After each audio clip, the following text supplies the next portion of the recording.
Hello, everybody. This is Jake Sensing, host Jake and Gino Podcast here with my co-host, the multifamily mentor, the coach, chef, the father, six, the best-selling author, the G-Daddy, Gino Barber. Gino, how's it going?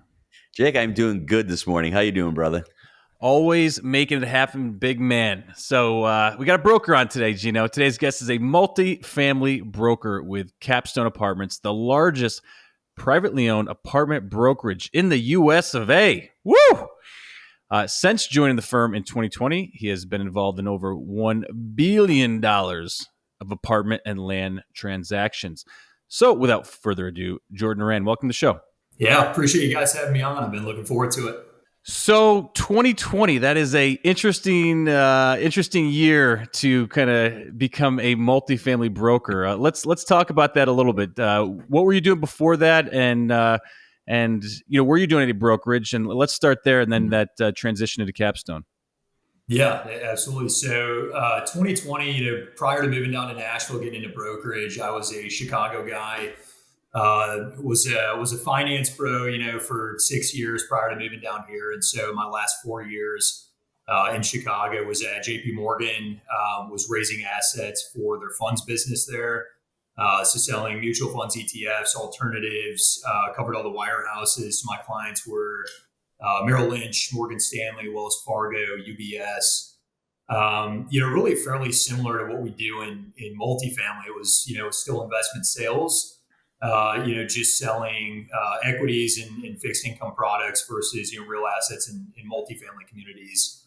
With what I'm doing in brokerage now, and so my path into brokerage was kind of a random one, honestly. I think my path into multifamily and into real estate was fairly calculated and expand on that. So you moved from Chicago to Nashville, and then into the multifamily space. What was the rationale and thought process behind that? Yeah, so candidly, I was a little bit burned out on what I was doing in finance at the time, and it was a phenomenal job. I had a ton of fun with it.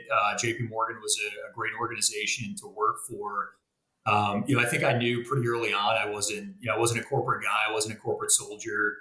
And so, I've always had a lot of interest in real estate. I'd read all the books, I actually found your guys' podcast, Bigger Pockets, some other podcasts as well. And so, I knew at some point I either wanted to start a business, or get into real estate or both. And so I'd actually looked at jumping to the principal side of the business, either getting more into, owner and operator, type role, kind of like what you guys are doing, or, getting into, to development. And so, this going back to I think the start of 2020, heat of COVID in Chicago, things are weird anyways. And was in Charlotte for a trip, met up with one of the guys that started Capstone, going back 16 years ago.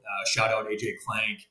And had a coffee with AJ, actually talked a lot about development, ended up talking a lot about brokerage, realized how similar it was to what I was doing, and thought that'd be a good path into real estate and into multifamily.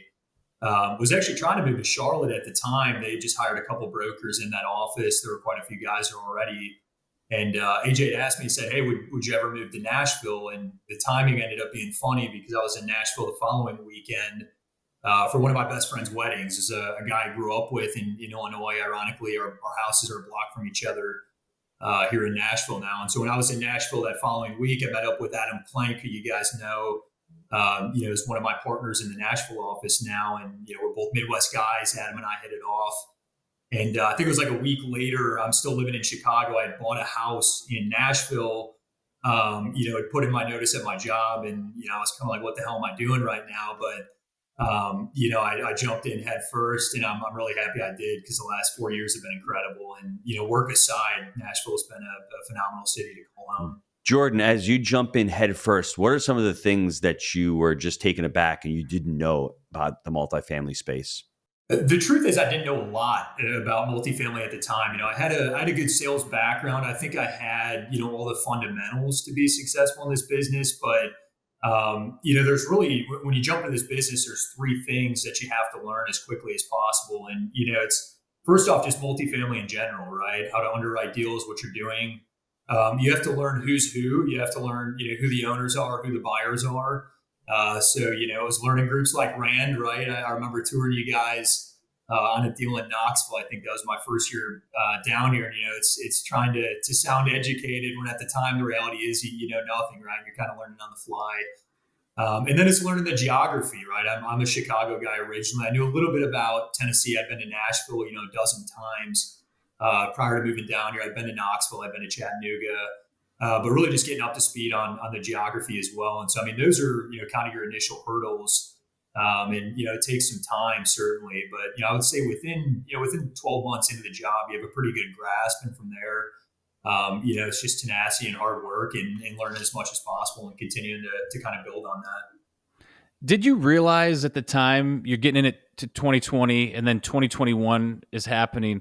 Did you just think it's always going to be like this? And I just stepped in shit and wow, like the money's just coming and people are lining up to buy these things that I'm selling. I mean, that was a very interesting time to get into the business, to say the least. Can you just expand upon that?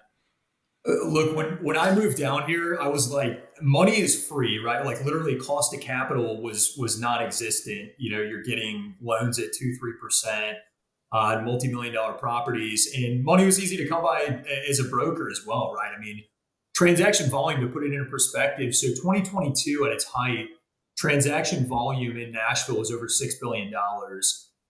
Looking at the trailing 12 months right now, we're at like $1.6 billion. So transaction volume is down substantially right now from its height. In 2021, I mean, it was the same thing. And by the time I moved down here, I got to Nashville the second half of 2020. And so we had kind of worked through, that awkward phase in COVID where volume. There was a pause at the beginning of 2020. I know exactly.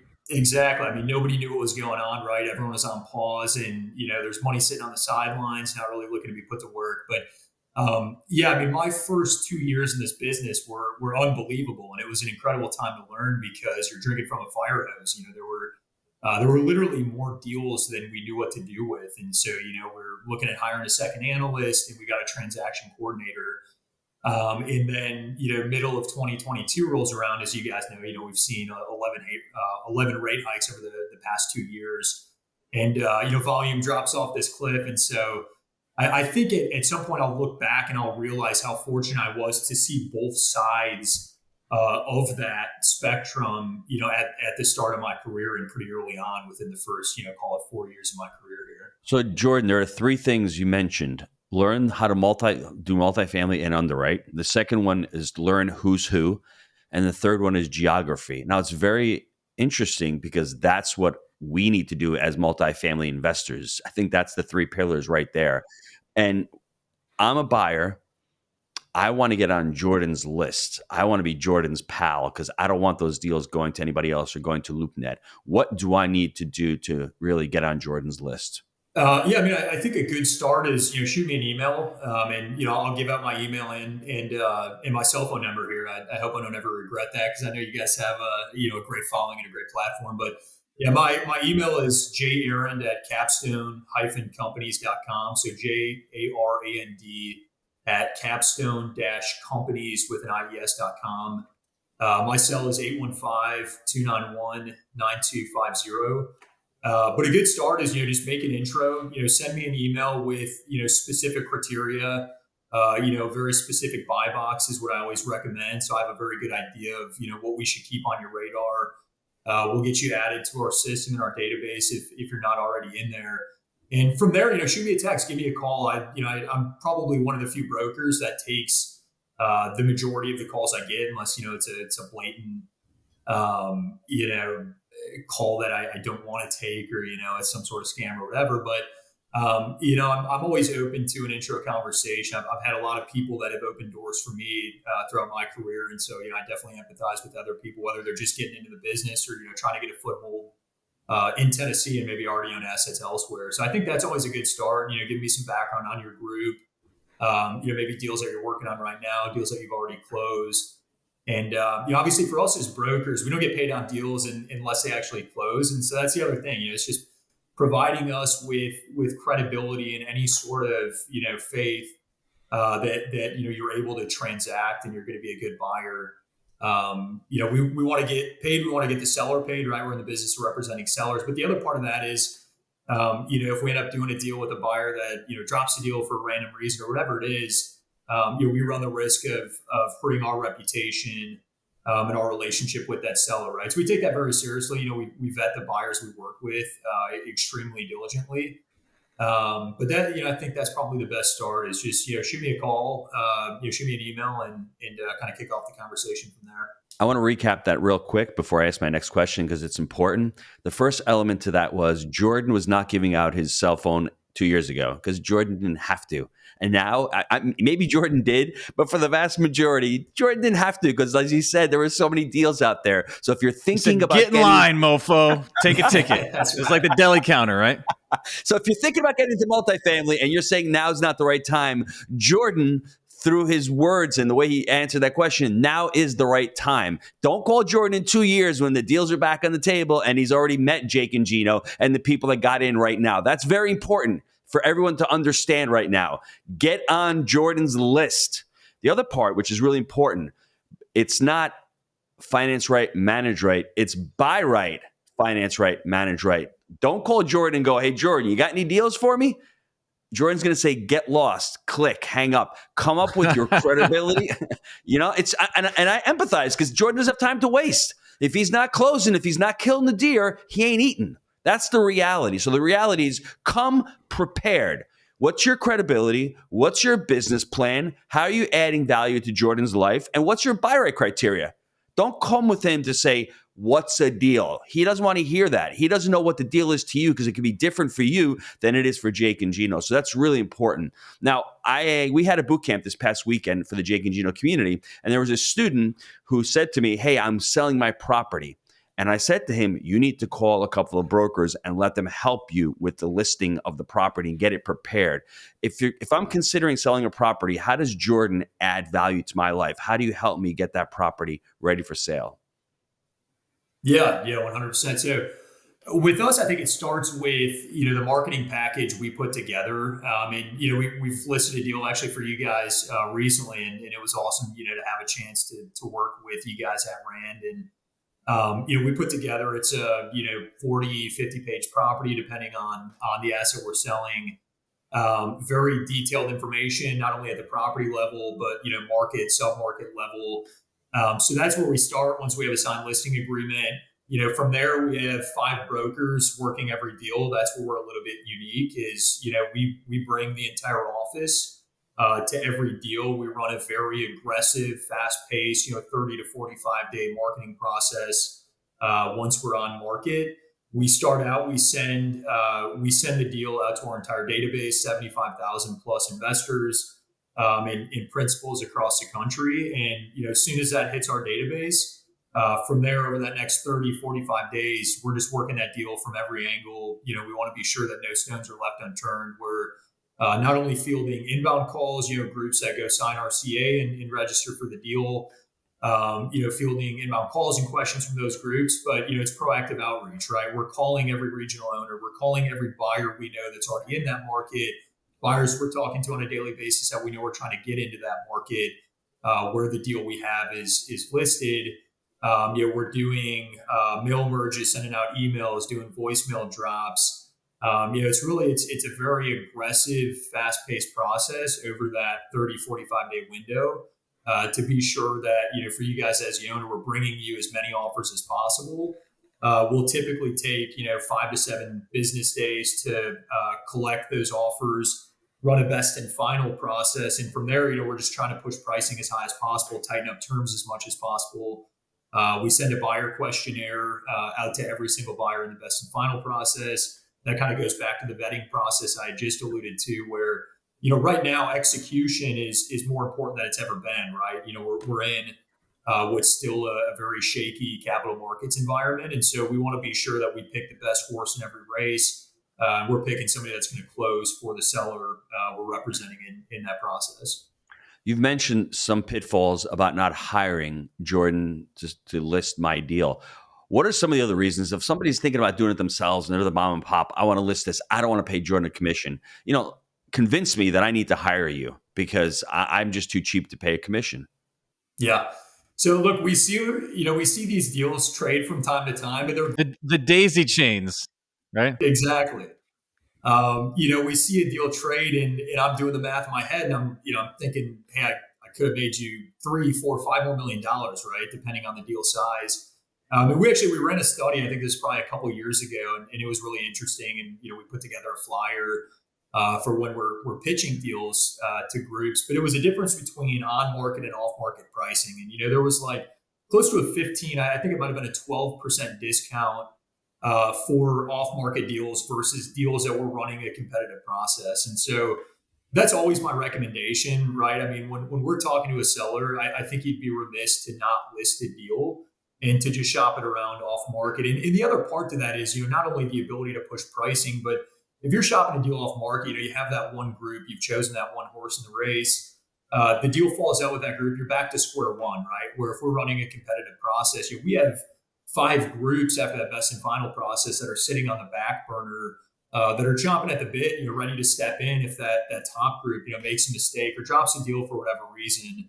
I think the most common reason, the past 18 to 24 months has been debt markets, right? Treasuries have been all over the place. And so, it could be that. It could be something they found at the property. It could be issues with equity. I mean, that's a common one right now as well, right? Groups that think they have the equity, properties under contract, they find out that, there's not as much of an appetite from their typical equity partners as they thought. But yeah, I mean, listing a deal is always my recommendation. Buyers give us a hard time. They say, hey, you guys are, you brokers run prices up. And my response to that is always, well, that's why you sell the deal with me on the back end, right? So that's interesting though, what you just brought up, because you weren't seeing this a few years ago. So you'll get a group that's ready to buy and you're really excited about it. And then they can't get the equity together. Have you seen that recently? Has that happened to you?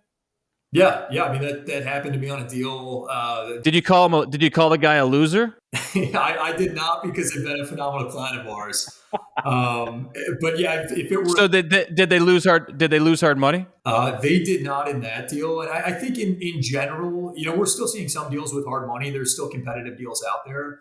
I think it's way less common now than it was, 18 to 24 months ago. I mean, what was the seller's response? What's wrong with this guy?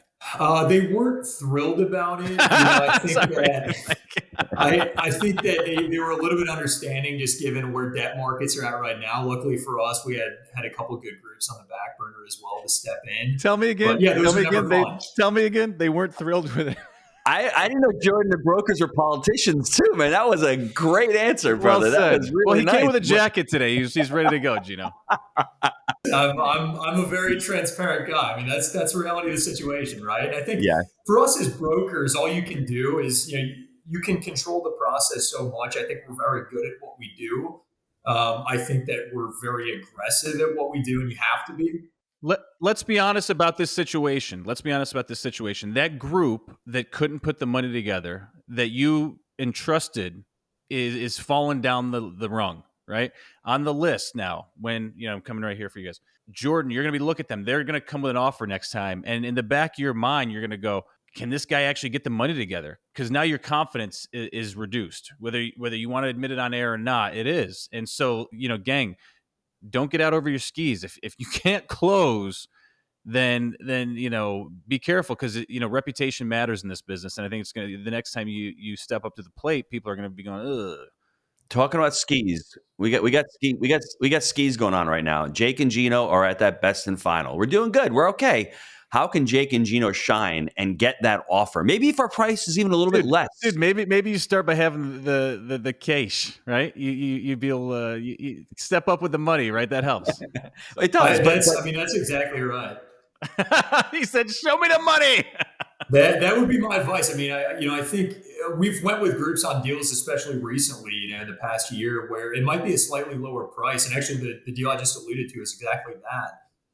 They were at a marginally lower price, but better terms. It didn't end up working out with that group. But I mean, that's what I would say. I mean, if as a buyer, anything you can do to give us more confidence in your ability to close, whether it's hard money up front, it's giving us references, right? That, deals that you've closed recently, have other brokers call us. I've had groups do that recently. You transacted in Dallas, but we know nothing about you. Your broker in Dallas calls us and he says, look, this guy's a closer. This was the most seamless transaction I've ever closed with a buyer. I mean, things like that, it goes a long ways right now. So here's the deal. 2 years ago, and for the longest time, Gino and I have been buying deals with our own cash, right? We did a few syndications. We understand the process, and ultimately, we didn't want to compete with our community, right? We got a community of investors, and we didn't want to be like the guys that were raising from the community and whatnot. So we've been buying deals in house with our own capital. A year or two ago, no one gives a shit, right? You're like, no, it's our own money. It's in the bank. Like, we can show it to you right now. So you just gave me a competitive advantage now. The next deal I'm bidding on, I'm going to say, just check my bank account. You don't got to worry about me pulling the money from syndicators right now. That's it, Gino, right there. We're off to the races, buddy. We got this. Yeah, I agree with that 100%. It makes a difference. Before we go to the short answers, this is an important question, especially for the Jake and Gino community. This weekend we had that Buy Right boot camp, and everyone discounts property tours, and everyone discounts really making a connection with a broker like Jordan. Can you walk us through what you think is a really successful and a good property tour, and why people should do tours with you? Because I'm out in California, but I'm investing in Kentucky. I really don't have the time to get out there. If I'm in Kentucky, I want to get on property with Jordan. I want to walk the property. I want to touch it. I want to feel it. I want to talk to the property management. I want to talk to the maintenance. I want to see the lift station in the back that's spewing sewage into the creek. I want to, let Jordan. Now, Gino. I want to that's right. It's less people for us to bid against, Jay. Come on. That's what I'm trying to do here. But I want to really create the relationship with Jordan and tell him that, here, I'm not a tire kicker. I'm willing to come out to see as many properties as I have to close. Can you walk me through what a typical property tour looks like, and what a successful one looks like, and how do I follow up with you afterwards? Yeah, absolutely. That's a great question. I think, first off, you hit the nail on the head. The first step is literally showing up, right? I mean, you would be surprised how many groups are willing to submit an offer that we don't know, we've never transacted with. And they say, hey, if we end up winning this, we'll come out and see the property. And the challenge with that is, we've already presented offers to the seller. We run the risk if they come see the property, they don't like something goes wrong. Dude, that is such a shit response. Like, it's a super. How do you ever win? How do you ever win a deal with that mentality, right? Yeah. No, I agree. And gang, you're competing. At the end of the day, you're competing, to win this thing. The broker needs to have confidence and trust that you're not going to be a shithead, right? That's a shithead response. Yeah. $500 plane ticket. Wherever you're at in the country, you get to Nashville for $500 or less. Yeah. Jump on a plane, come out. And Jordan will take you to, Morgan Wallen's new bar, right? And maybe toss some chairs with you, if you have enough time, right? So exactly, yeah. Favorite pastime in Nashville. So that's step one, come out, actually see the property. From there, I mean, I think it's, it's being educated, right? You can tell pretty quickly as a broker what groups know what they're doing when you're touring them. And part of that's, if I'm touring a group, I usually do my due diligence on the front end as well. I learned as much about them as possible prior to that tour. So, I think it's being educated. It's asking, intelligent and intuitive questions, right? Asking the right questions while you're at the property. Making sure that no other questions are going to come up, further down the path after you've already offered. And obviously, questions are going to come up, but it's being sure that you've covered your bases as much as possible during that tour and in your kind of initial due diligence process. From there, yeah, I mean, I think it's follow up. I enjoy the groups that are hounding us after that tour, after they submitted that offer, seeing where things stand. Groups that you can tell are aggressively trying to get the deal. Hungry. Just groups that are hungry. Exactly. Jake, I lied. I've got a couple of questions. So if you would take it away. Take it away, man.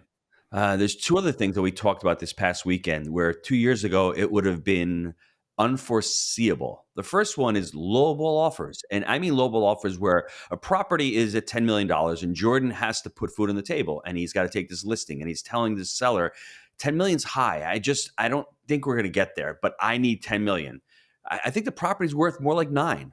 And then you have buyers coming in going, you know what, I can give you 9 for the property. Should I submit that offer? How do you work with a seller who is obtuse and not knowing that where the market is not where it was? Define obtuse. You like obtuse. Stubborn, brother. I want my property. This is my number. I need my number and I don't care. Well, brother, 2 years ago, cost of capital was 3. Now it's doubled. You can't get it. Rent growth is gone by the wayside. This is not, we're living not in 2022, but I need 2022 pricing. And that's, Jordan, I spoke to you 2 years ago and you told me I was getting that price. How do you deal with like a buyer who's got a legitimate claim and a seller who won't entertain, or maybe not? Do I put that offer in with you, and I want to maintain that relationship with you all at the same time? How does that work? How do you dance, Jordan? Yeah. Yeah. Yeah. Well, you don't want to see me dance. It's not great. But I mean, a couple of things are the first is, $9 million offer, $10 million valuation, right? I mean, I think if you're within 10, 15%, my recommendation to a buyer is always submit that offer. Now there's a difference between submitting that offer and what is an egregious offer, right? Like there's 5 or 6 groups that come to mind, and every deal that hits our system, we just immediately, we get an offer. There's no underwriting, and it's, like 20% of the listing price. Like that's not a good look for anyone. Half the time, what's the etiquette though? Let's discuss the etiquette. Is it you put it in writing, or do you run it up the ladder? Like is it a conversation? Is it better to have a conversation? Like I'm buying and Gino's selling, right? And I go to you, Jordan. Hey, look, I think I'm at 9. I know he's not, wants 10. Is it better for me to put that in writing and give it to you, or is it better for you to have the conversation with Gino in like a conversational way? What is the most effective strategy? I think that at the end of the day, how do we get business done here? And Jordan, I don't dance, but I sing really good. So if you need me to sing later, I'll sing. But I want to hear your story. I want to see you dance, and I'll sing. How about that? I'm going to take you up on that. I want you to know that. But yeah, I mean, I think that's a good place to start, right? Like if you think that it's going to be a potentially, egregious or offensive offer, just ask me. I'll give you my honest feedback on it. I mean, I would still recommend, if you think you're even somewhat in the ballpark, I always recommend sending a written offer over. It doesn't hurt to put it in front of the seller as long as it's something that isn't, super offensive. And so, the average marketed deal that we have, we probably have, usually double-digit offers. The deal we just closed last week in Columbia, just south of Nashville here, I think we had something like 25 offers on that. Now, there's a pretty wide range in those 25 offers, right? The top 5 are competitive, legitimate offers, and middle of the pack. It's not offensive, but it's not going to get a deal done. The lower offers, we still include them. We put them in front of the seller, but some of them, candidly, they might be a little bit offensive to the seller. And so, I would always recommend, just ask me. I'm happy to give you my honest feedback on it if it makes sense to put it in writing, or if it doesn't. But, generally speaking, I would say, always send over a written offer. It's something that we're going to put in front of the seller either way. The other thing that I would say is, just generally speaking right now, I mean, you guys kind of mentioned it, but the bid-ask spread it's still pretty wide, right? We're starting to see a convergence there. I think we have, month over month for the past year. I think buyer and seller expectations are starting to come closer together, but buyers are not coming up. Sellers are coming down, right? Yes. For the most part. To be fair. Yeah. Certain deals, right? I mean, the deal that I just mentioned in Columbia, I mean, that deal closed at actually mid-4 caps on in place, but there's massive rent premiums that have been proven out with a few other deals in that particular submarket recently. And so, was that a build-to-rent deal? That's not a build-to-rent deal. No, it's a 70s vintage value add garden style. Well done, Jordan. Well done. If you're looking to sell, Jordan's the 4 cap king here. Get him. That's right. That's right. Give me a call. Dude, who's gonna brand themselves a 4 cap king? Like, I think this needs to be your branding. Like, it's great for the sell side of things, right? I saw somebody post a picture recently, and it was somebody's license plate that said 2 cap, and I'm like, that is dangerous territory to enter. Woo, smoking. Was this in Nashville? I don't know where it was at. Oh, it's like a meme online or something? Yeah. I should say the 2 cap king. Man, that's power. We had a student this past weekend that traded a deal in Waco, and he actually had the broker say to him after he got a retrade, he goes, well, that's just common nowadays. Everyone's retrading. I mean, can you give me litmus test of what's going on in the deals that you've been doing? Because like 2 years ago, that word was like, that's a mortal sin 2 years ago. You're getting blackballed, right? You're out of here. Breathe that word. Now it seems as if brokers are like, hey, that's just part of the game right now. It's not a retrade anymore. It's a negotiation. Yeah, exactly. I think it depends the reason for it, right? I mean, like if a group is it just drops a deal and goes silent. I mean, that stuff happens. I mean, I'm probably never talking to that group again, right? Now, debt markets have been all over the place. Debt markets have been high threes up to 5%, on the 10-year over the past 12 months. And so that's something, if you think about the shift in your proceeds in a deal from just a 10 basis point increase in the 10-year, I mean, it is material, right? And so, that's something that, we try to empathize with. I think that in certain situations, sellers can understand that. And, Jake used the word negotiation. I mean, some deals I think are negotiable in certain cases. At the end of the day, I mean, nobody wants to see a retrade. A seller doesn't want to see it. We don't want to see it as brokers. But, I think as long as there's some sort of reason to it, there's no good retrade. Some retrades are better than other retrades. I guess that's what I'll say. Well, here's the thing we got to understand as buyers and sellers. If I'm going to give Jordan one of our deals to list and he brings me a buyer, the first question I'm going to ask is about the buyer's history. Okay. What have you done with him in the past? Did he retrade last time with you? So, look, guys, you got to be buyers beware of this, because that is what I'm going to ask every single time out of the gates when I'm vetting who's, going to take my lovely asset, potentially off my hands. So it's important, right? And so is it worth it to get $100,000? Maybe, maybe not, right? You got to weigh it out. So. Yeah, most of the time I'd argue no. I think the other thing I'd add, for your guys is, well, of course, it's never good on your end for any reason. Yeah, right. It's because it's putting your livelihood at risk, right? Because things start getting wobbly, and it's like the person may tell them to fly a kite, right? And then it's going to start getting weird. So yeah. I think especially if it's your first deal, for some of your guys is newer, younger investors. What I would say is, if it's your first deal, get that deal done, not at all costs. You can't buy a shitty deal. You can't overpay for a deal, but I would scratch and claw and do anything I could to get that first deal done. Because then you're on my radar, you're on every broker's radar, right? You have credibility, you have a proven track record. So that's the other thing I would add to that for newer guys. Dude, I cannot underscore like how important it is what you just said. Because it took Gino and I 18 months to get into the game, if you will, before we got that first deal.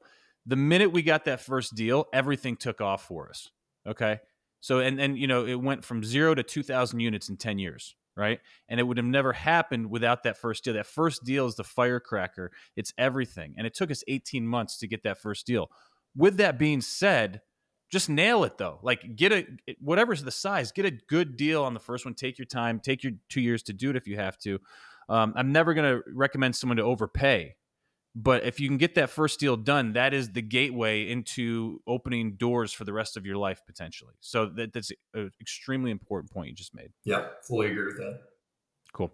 All right, guys, let's take a quick time out to hear from our sponsor. Now, we have had a great run in multifamily, going from 0 units to over $250 million in assets. That's over 2,000 apartment deals that we've been able to purchase through our framework: buy right, manage right, and finance right. Now, Jake and I, we created the Jake and Gino community back in 2015. We launched our first book, Build Our Profits. And since then, our students have closed over 60,000 units. That's over $4 billion in assets they've been able to close over the last 6 years. And that's why this community has been so successful. We call it results-based education, and we pour back into the community everything that we've learned on our journey from 0 to 2,000 units, and all our systems and scale that we use on our very own property management and investing companies. Jake, I love that. It's not just education, it's implementation. So what I want you to do, click on that link down below, apply to work with our team, see how we can help you on your journey in multifamily. All right, we are back. Talk about the debt markets a little bit more. Recent transactions, were they assumptions? Were they, creative finance deals? What are you seeing out there? Yeah, really kind of all over the place. Groups will ask us all the time. They say, hey, where are cap rates at right now in Nashville? Where are cap rates at in Knoxville and Chattanooga? And it's always such a loaded question. In theory, cap rates should be as close to 6 or even above 6 as they've been in a very long time, right? On actuals or pro forma? On actuals, right? I mean, if you're putting 10-year debt, dude, I'm buying everything. I'm buying everything if that's the case. All right, that's what I'm saying. And it's so in practice, it's not really the reality, right? And part of the reason is loan assumptions that you just alluded to. The deal that we just sold, that we closed on last week, that was actually fresh debt. So that was Fannie money. I think a 10-year loan, 65% leverage, I believe. But that was fresh debt, low sixes. We're like high fives on that. But I believe low sixes. But yeah, I mean, that's, 10-year money right now, 65% leverage, Fannie Freddie. Depending on where you're at, you might be high fives, maybe up to 6.25 right now. But really all over the place. I mean, a lot of the deals that have traded the past year, if I had to guess, maybe 30 to 40% of the deals we've gotten done have been assumption deals, 3 to 4%. Which historically is really high. Very high, yeah. Yeah, very high. I mean, some of those deals are actually pretty low leverage deals. One that we closed in Hermitage, submarket in Nashville here end of last year. I mean, that was a 50% leverage deal, right? So it's a very cash heavy deal, but 3.5% debt. And so, still a very attractive deal. And that was a deal that we had a ton of buyers chasing for that reason. So, yeah, I mean, there's a lot of loan assumption deals. I think quality deals still out there right now. At the same time, it's, if the numbers work, if you have a very clear path to positive leverage, we're still seeing a lot of fresh debt deals as well. So be honest with me, like, and just expand on this a little more. 2021, you're in it for a little bit, and it's the height, like the historically best time to ever be a multifamily broker, especially in Nashville. Were you like, man, I hit the lotto, it's going to be like this forever, and just go through that, because I mean, it had to be kind of euphoric for a minute, right? 100%, man. I mean, when I moved down here, like I said, I mean, transaction volume was the highest it had ever been, and I knew enough about the markets. Everything's cyclical, right? I understood that it was a bit of an anomaly. Yeah. You didn't want to believe that, though. Yeah. I didn't want to believe it. And it's a matter of how long can it go on for, right? And so, I learned back in my JP Morgan days, I'm surrounded by the guys with the 80-pound brains who are significantly smarter than I am. And nobody has a crystal ball on debt markets, right? And so I don't think anyone would have foreseen what had happened middle of 2022 as Treasury started shifting. And so, it was a matter of how long was it going to go on for. But yeah, I mean, I couldn't even tell you how many deals we did, in my first 2 months in this business. I mean, the transaction volume was incredible. And we've been very fortunate, all things considered, over the past couple of years. We're very nimble and scrappy in how we do business, as a firm and as an office. I think you're in a great market too. That we're in a great market that helps. I think last year volume across the industry was down 70-ish%, and our office was down maybe 30%. Now, at the end of the day, it's not fun to work twice as hard for 30% less, but that's the reality of this business, right? Things ebb and flow. The good times are extremely good, and even the bad times don't have to be that bad if you're doing the right things. Where did investors go wrong during that period, 2021 to 2022? Yeah, so I think we're probably all aware of the extreme examples and the groups that are in the Real Deal articles and being blasted online and everything. I mean, the biggest thing is groups that were inexperienced. Are you guys behind like most of the Real Deal articles? Like, is there a capstone type of that?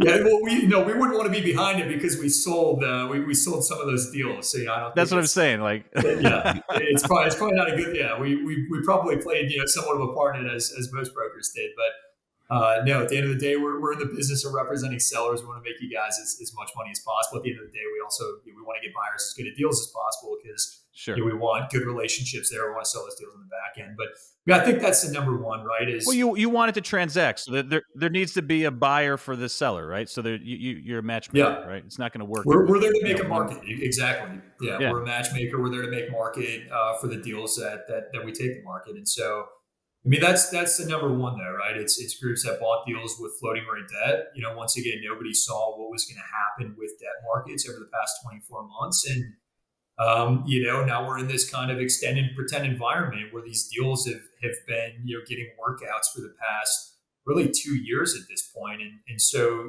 looking forward, the question becomes, how long can this go on for, right? How long can you continue to extend out these loans? We're underwriting these deals every single day and they don't look good right now. They're definitely not going to look good in 12 months. And so, obviously we're hoping for some relief in treasuries. Hopefully in the next 6 to 12 months, but who knows? Who knows, right? Survived 25. I've been hearing that for quite a while now. So, so you obviously mentioned floating rate debt. what differences have you seen from groups that you'd evaluate like are in a strong position right now to groups that may be treading water? What differences in operations and just the mentality have you seen in the successful versus the ones that may be struggling right now? Yeah, good question. I mean, we're still selling deals that have bridge debt, floating rate debt. I think it's Oh yeah, probably it's less. still a thing, huh? Yeah. I mean, it's definitely less common now than it was. But once again, if you're buying a good deal, right? If you're buying a deal right, and it's got a very clear path to positive leverage, you're confident in your ability to get in there and turn units quickly, right? You're sitting there with 9-10% debt on this deal. You're confident in your ability to get in there, turn units, increase rents to drive NOI. Those deals still make sense, right? It's just a matter of execution, feeling confident in your ability to do that. I would say the majority of deals we're doing right now is longer term agency debt. But that's really the difference. I mean, and we talk to groups on a daily basis now that bought deals right and put long-term debt on it. That's a tough deal for me to sell right now as a broker, right? Because they're sitting in a very good position. Now, if it's assumable debt, it's a different situation because it's very attractive to a buyer right now. But yeah, I would say those are the groups that are in the best situations right now. Maybe put long-term debt on it, maybe lower leverage, right? It's not a deal that's underwater now that values have decreased 15-20% over the past 18 months. Those are the groups that I think are in a really good position. You guys are a great example of that, by the way. I applaud you for that. I mean, you guys have bought some incredible deals and you've still been active. Correct me if I'm wrong. I think you guys have bought a few hundred units the past year and they've all been phenomenal deals. I'm upset that I didn't broker them because they were really good deals, but you guys buy good deals. We're on our fourth one right now. So we've been. I think, Jake, I want to mention this about bridge debt. The problem with bridge debt, a couple of years ago, people were using them. They were buying stabilized deals on bridge debt. And that's the issue. And you're buying deals with $900 in rents and you got to get them to $1,600. The deal is stabilized and you're completely overpaying and you have a smaller window. That's not how you use bridge debt. Jordan had alluded to it just a couple of minutes ago, that you're buying a deal that has a value add component to it and you can actually add value to it. So what they were doing, they were vastly overpaying. They were violating the buy right criteria, and then they were violating the finance criteria because they had that short term. You're running out of time. You either run out of money or you run out of time. That's how you lose money in real estate and go bankrupt. And they bought too high, and their finance was just But not. if you would have raised more money on those deals, been less greedy, and put fixed rate debt on them, you'd be fine right now. So it's not that those deals didn't work. You got greedy, and ultimately you thought you were going to cheat a little bit, and if you'd have put fixed rate debt on it, you would have ended up in a better spot ultimately. Yeah, right? and the problem is rates went up too quickly. We didn't expect that to happen. I mean, rates were going to go up, but if rates hadn't gone up, we wouldn't have had the problem. Things would be okay now. But the problem that the rates went up so quick, people weren't able to adjust to that. I'm just not a fan. I don't think it's worth it. Not to sound repetitive, but and we can skip this, but any lessons learned from 2020 to 2022? I think it's buy deals right. It goes back to the fundamentals in, how are you underwriting the deal? What sort of returns are you underwriting to? Why are you buying the deal, to begin with? And I think it comes down to, buying quality deals. Any deals in particular that you see right now that, weren't down your fairway? Like you just mentioned, a 70s value add garden style deal, right? Is there anything right now that you see that's unique to the marketplace? And I'll give you an example. Like we're seeing some student deals that we think make sense to convert to, market rate. Some of the newer assets seem to make sense right now for developers that, need to get out. And anything that is trending that could add value to the folks that you want to share? Yeah, certainly. So the student deal that you just mentioned, we're seeing that a little bit in Murfreesboro right now, submarket in Nashville here. Conversions to market rate. I think there's been 2 or 3 in that market there. So I think that's a good one. Another one would be LIHTC deals, affordable deals that are backing up on compliance periods, right? There's an incredible amount of affordable deals, built in the early 2000s that are backing up on that compliance. Yeah. period. What was significant about that? Like why so many of these things built in the early 2000s? To be honest, I don't know what caused so many of those deals to be built around that time, but I can tell you there are a lot of those deals out there right now that just happen to have been built, that are backing up on compliance right now or will be in the next couple of years. And if you look at where those rents are capped out on those deals right now, deals in Knoxville, Chattanooga, Nashville. I mean, those. I don't think deals, there's any the in market Knoxville. There's been a couple actually that have traded the past few years. Yeah, you guys wouldn't know anything about that, would you? There's nothing. Yeah. Look to Murfreesboro. I think you got to go to Nashville for these things. Exactly. Yeah, stay out of East Tennessee, but that's been a good area of opportunity for us. We have an 1,100 unit LIHTC portfolio. 6 of those properties, maybe 7 of those properties, are in Tennessee. We'll be closing on the next few months, and that's actually a group that's going to keep those affordable. But we've seen you don't hear that too often. Deals they're in the business of affordable housing. They're still actively. There's a tax credit situation that they're getting some re-ups kind of deal. Yeah. Yep. Exactly. So I think that's one area of opportunity. The other one that you mentioned, developers right now, whether they need out or not, there are some of these developers that probably are, maybe over their skis and are looking to sell at a discount. Those are obviously good opportunities. The other area where we've had a lot of success, I don't think it's necessarily exclusive to this environment. If anything, it's got a little bit harder in this environment, but I think there's still great opportunities in a lot of instances. Selling a lot of forward takedowns in pre-sale deals, right? Where we know a lot of the builders and developers, in some of these more local markets outside of Nashville. These guys are able to build incredibly cost effectively. And so buying a forward takedown from these groups where you have the ability to put this deal under contract, in various phases of construction, could be at the start of construction, could be during lease up, closer to stabilization. And usually there's some sort of discount associated with that if the buyer's taking on part of that lease up risk. So we've had a lot of success with those deals as well. Awesome. Go ahead and tell folks again best way to get a hold of the firm to work with Capstone. Hit that one more time if you don't mind. Yeah, absolutely. So feel free to shoot me a text, give me a call. My cell is 815-291-9250. Send me an email as well. I keep a clean inbox. I promise you, if you text me, email me, call me, I will get back to you at some point. So send me an email at jarand@capstone-companies.com as well. All right, Gino, you're up. Jordan Arand, 6 years as a finance bro in Chicago. He's like, I got to get out of this equities market. This thing is just dragging me down. I am getting burned out. I'm on the hamster wheel. And you know what? I think Nashville's a pretty cool place. So let me move to Nashville. I get hooked up with Capstone and Adam Clank's group there. And guess what, man? My world is turned upside down. I got deals everywhere. They're flying at me off the shelves. I ain't making moolah, as Jake would say, making bank. I didn't think this business was as good as I thought it was. And you know what? A couple of years later, things start to slow down.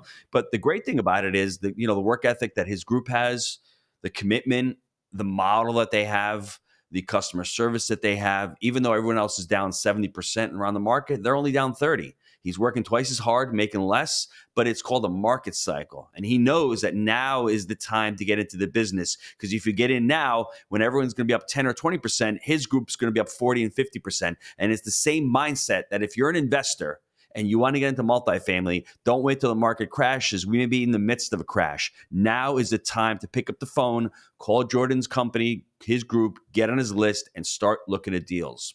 And get one of those deals in Murfreesboro, right, Gino? Okay.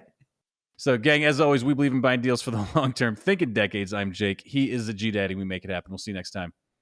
Thanks, Jordan. Guys, I appreciate it. We'll talk soon.